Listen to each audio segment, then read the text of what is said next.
इससे पहले हमने जो वीडियो बनाया था उसमें बात की थी राज्य के कार्य क्षेत्र। आज हम बात करते हैं शासक के व्यक्तिगत गुण। शासक के व्यक्तिगत गुण। एक राज्य है उसमें कौन कौन से गुण होने चाहिए। तो मनु ने शासक के व्यक्तिगत गुण है वो एक व्यापक और जटिल उत्तरदायित्व जो निभाता है शासक, उसके लिए उत्तरदायी है। शासक दायित्व की पूर्ति तभी कर सकता है, यानी शासक है वो दायित्वों की पूर्ति तभी कर सकता है जब उसमें क्षमता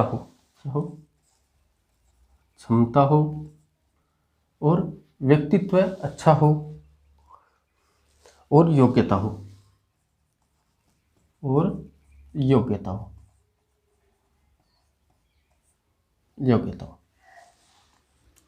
अब मनु ने शासक के व्यक्तित्व में 3 पक्षों के बारे में बताया है। पहला है उन्नत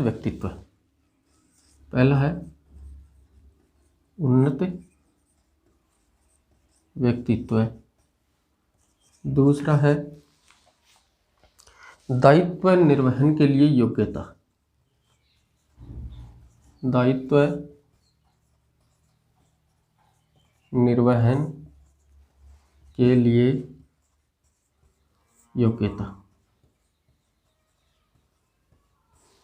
और नंबर 3 पे बताया है कर्तव्य के प्रति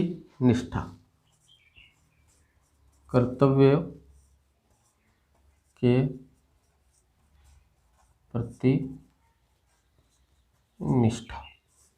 यानी मनु ने बताया है कि शासक का है उनका व्यक्तित्व उन्नत होना चाहिए, दायित्व निर्वहन के लिए योग्यता होनी चाहिए और कर्तव्यों के प्रति वह निष्ठा से कार्य करे, तभी एक जो राज्य है वो वृद्धि कर सकता है, उन्नति के चरम पे पहुंच सकता है।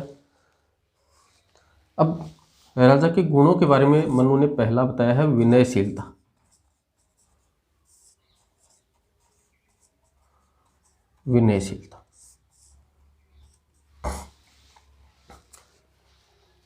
मनुस्मृति के अनुसार शासक के नैतिक जो गुण है उनमें विनयशीलता को प्रथम स्थान मनु ने दिया है, क्योंकि विनय के द्वारा ही शासक राज्य के ऐश्वर्य और प्रतिष्ठा प्राप्त कर सकता है।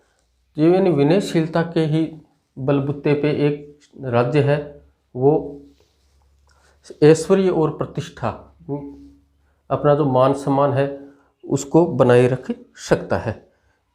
दूसरा बताया है इंद्रिय नियंत्रण।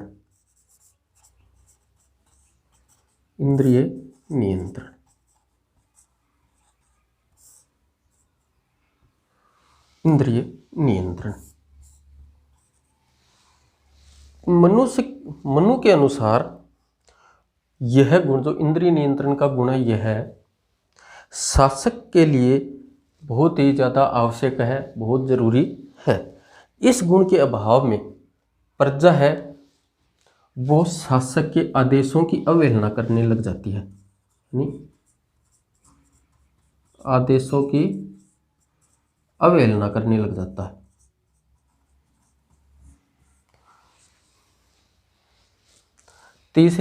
तीसरा जो गुण बताया है वो बताया संतुलित व्यक्तित्व।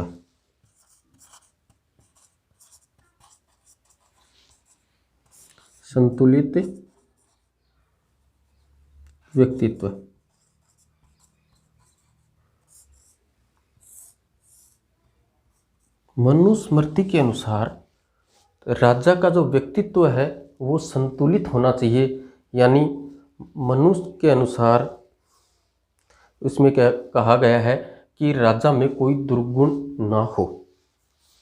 मनुष्य के अनुसार ये कहा गया है कि राजा है उसमें जुआ, दिन में सोने की लत,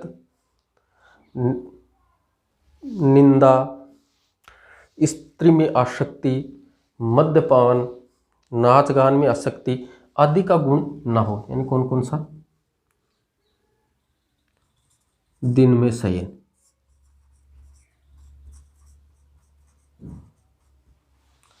मद्यपान, जुआ,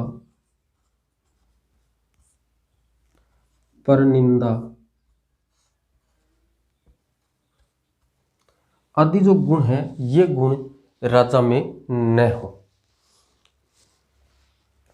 शासक में आवश्यकता होने पर मृदु बनने का गुण हो। एक इसमें यह बताया है कि अगर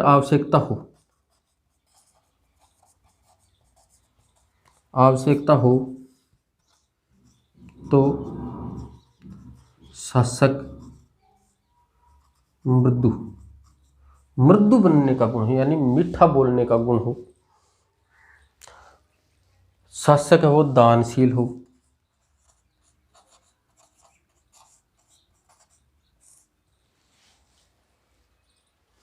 न्यायप्रियता हो, यानी न्याय प्रिय हो,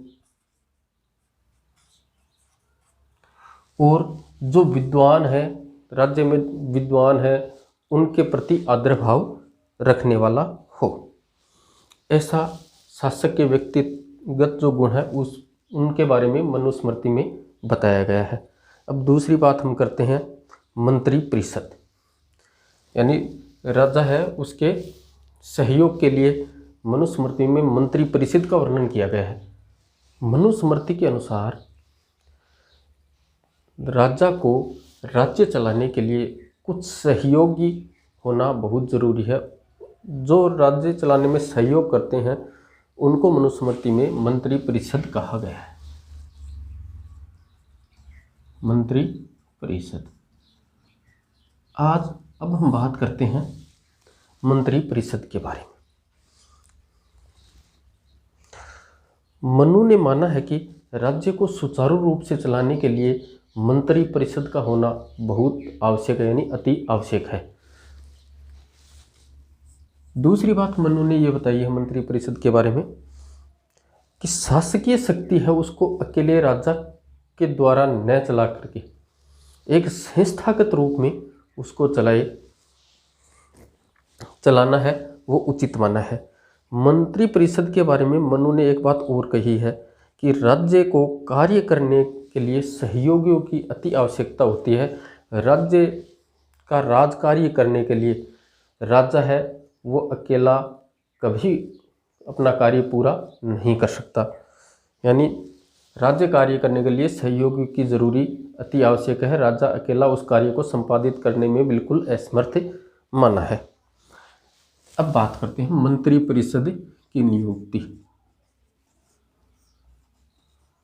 मंत्री परिषद की नियुक्ति कैसे हो? मंत्रियों की नियुक्ति के बारे में सबसे पहला मत वह जो मंत्री बनेगा वह उच्च कुलीन होना चाहिए।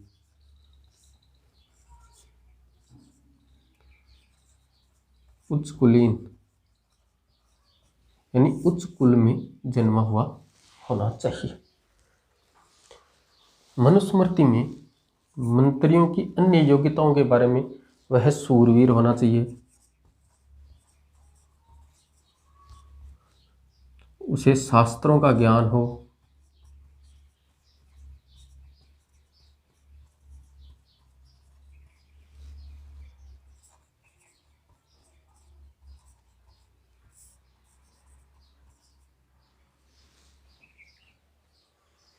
आलस्य रहित हो, आलस्य रहित हो। ये आदि मंत्री परिषद में जो मंत्री नियुक्त होते हैं तो उनके नियुक्ति किस आधार पर दी जाए, तो ये उन 3-4 बातें हैं।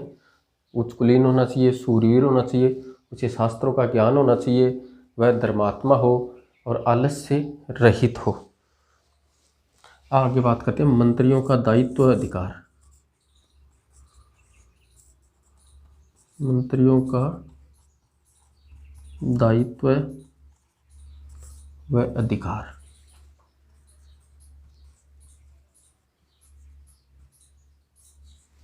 अधिकार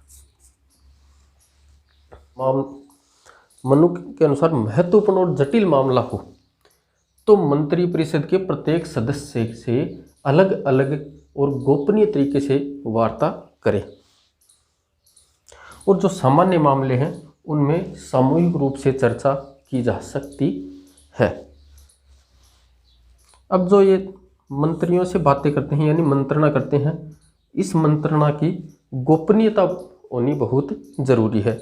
मनु के अनुसार राजा को मंत्रणा की गोपनीयता रखना बहुत महत्वपूर्ण है। मंत्रणा की गोपनीयता राज्य के वैभव के लिए यानी राज्य का जो वैभव उसके लिए जो मंत्रणा की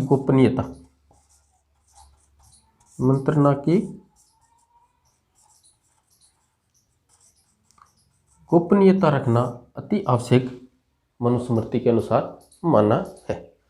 मंत्रणा स्थल अब की गोपनीयता रखने के लिए या दो बातें, एक तो मंत्रणा स्थल कहाँ करें, एक मंत्रणा कब की जाए। मनुस्मृति के अनुसार जो मंत्रियों के साथ मंत्रणा होती है वह या तो मध्याह्न में या मध्य रात्रि में से किसी समय करनी चाहिए। दूसरी बात कि मंत्रणा स्थल है ये कहाँ हो, या तो निर्जन वन में हो या पहाड़ पे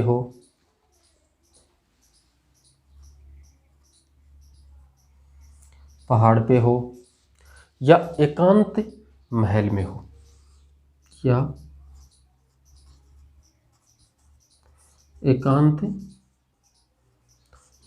हो नेक्स्ट वीडियो में बात करेंगे प्रशासनिक प्रणाली, यानी मनु के अनुसार जो प्रशासनिक प्रणाली है, प्रशासनिक प्रणाली के बारे में नेक्स्ट वीडियो में हम चर्चा करेंगे।